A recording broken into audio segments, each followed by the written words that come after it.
Bonjour tout le monde, bienvenue sur ma chaîne. Aujourd'hui, je vous présente une recette de rocher coco au chocolat.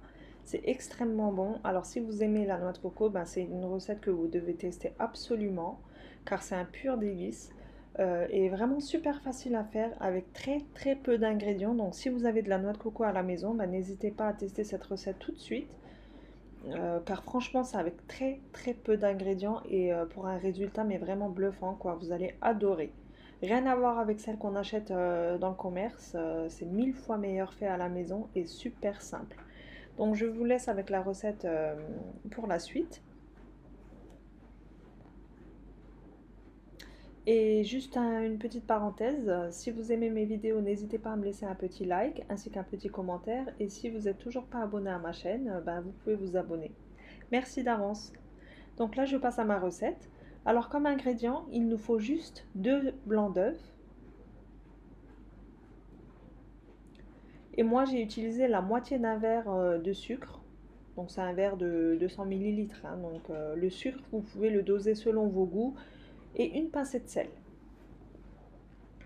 Alors je vais commencer par battre mes blancs d'œufs jusqu'à qu'ils commencent à légèrement mousser. Donc là, à ce stade, je vais commencer à verser mon sucre tout doucement, surtout pas d'un coup.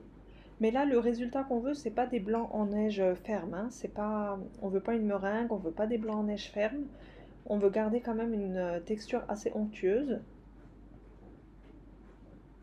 Là, je verse mon sucre, je continue à battre. Je verse mon sucre progressivement.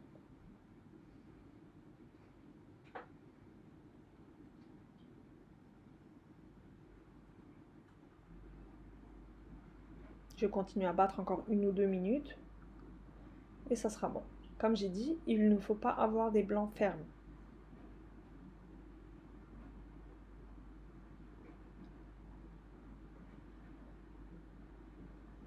Voilà la texture que vous devez obtenir.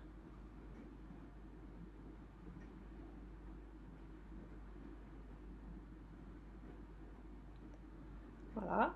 Donc tous nos ingrédients sont prêts. Là, de côté, j'ai mis à peu près presque 3 verres de noix de coco. Mes verres mesurent 200 millilitres au passage. Euh, Dans un premier temps, je verse mon premier verre. Je vais malaxer le tout, bien mélanger. Et je verse mon deuxième verre avec, car vous le voyez de vous-même, c'est encore assez liquide, assez collant.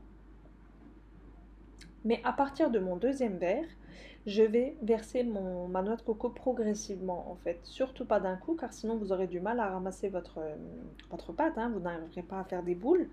Le but étant de pouvoir former des boules une fois que vous serrez un morceau de pâte dans vos mains, ben, il faut que ça tienne.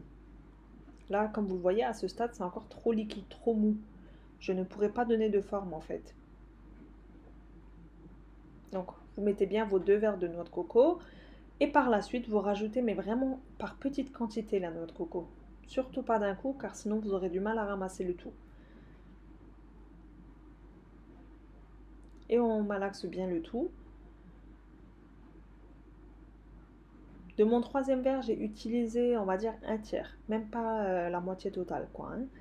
Mais tout dépendra de vos œufs, la taille de vos blancs d'œufs et tout. Donc, à partir de votre deuxième verre, versez votre noix de coco progressivement. Voilà, donc là, pour moi, c'est presque bon. Là, on fait un petit test, on la serre entre nos doigts et vous voyez, elle se tient. Donc c'est bon, c'est le résultat qu'il faut avoir. Alors pour donner la forme, moi j'ai utilisé une cuillère à glace, tout simplement. Mais vous pouvez très bien faire des boules avec vos doigts, hein, ou alors avec une petite tasse à café, ce que vous voulez. Mais un petit conseil, si vous utilisez des tasses à café, etc., n'hésitez pas à mettre de l'huile avec du sopalin, car sinon ça risque de coller. Moi, comme j'ai utilisé une cuillère à glace, j'ai pas eu ce souci. Mais n'hésitez pas à huiler légèrement pour pas que ça colle. Voilà, donc j'ai fait ma première boule. Je lisse bien les côtés. Et voilà, tout simplement.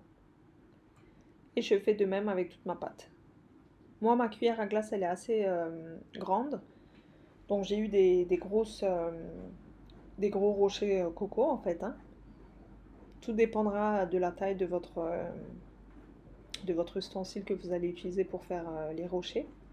Moi j'en ai eu 8 comme ceci. J'ai préchauffé mon four à 160 degrés et j'enfourne jusqu'à ce qu'il soit légèrement doré. Pendant que mes biscuits cuisent, je vais faire fondre mon chocolat. J'ai utilisé à peu près 100 g de chocolat noir. Vous pouvez très bien mélanger avec du chocolat au lait ou alors tout simplement du chocolat au lait. C'est selon vos goûts. Et je le verse, je mets mon assiette sur ma bouilloire et je laisse fondre tranquillement. Voilà, nos rochers sont cuits. Comme j'ai dit, il faut qu'ils soient légèrement dorés pour qu'ils soient bien cuits à l'intérieur. Mon chocolat a fondu. Et là, maintenant, on va passer à la finition. Comme vous voyez, ils sont légèrement dorés et extrêmement légers. Donc, si vous les prenez en main et qu'ils sont légers, ça veut dire que l'intérieur est cuit. Là, je vais tremper d'abord le fond dans le chocolat, bien généreusement.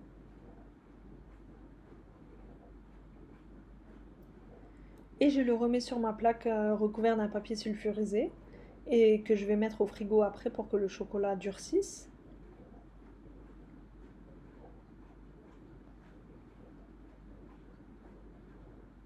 Je fais de même avec tous mes rochers.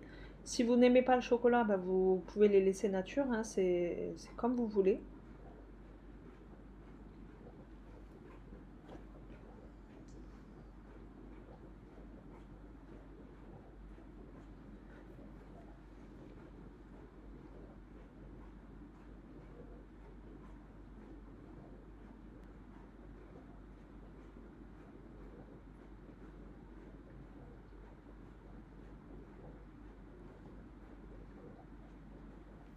Et le reste de mon chocolat, je le verse dans une petite poche à douille jetable.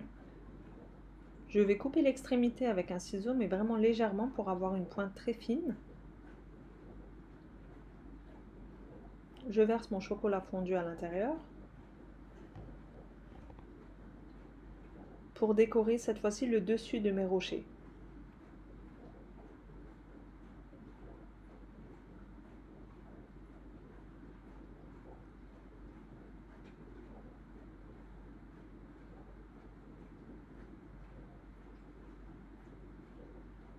Donc après la décoration, c'est selon vos goûts.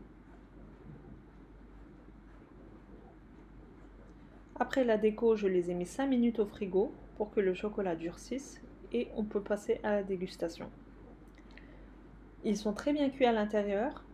Franchement, ils sont super légers, super bons. N'hésitez pas à reproduire cette recette chez vous et laissez-moi un petit commentaire, ça me fera plaisir.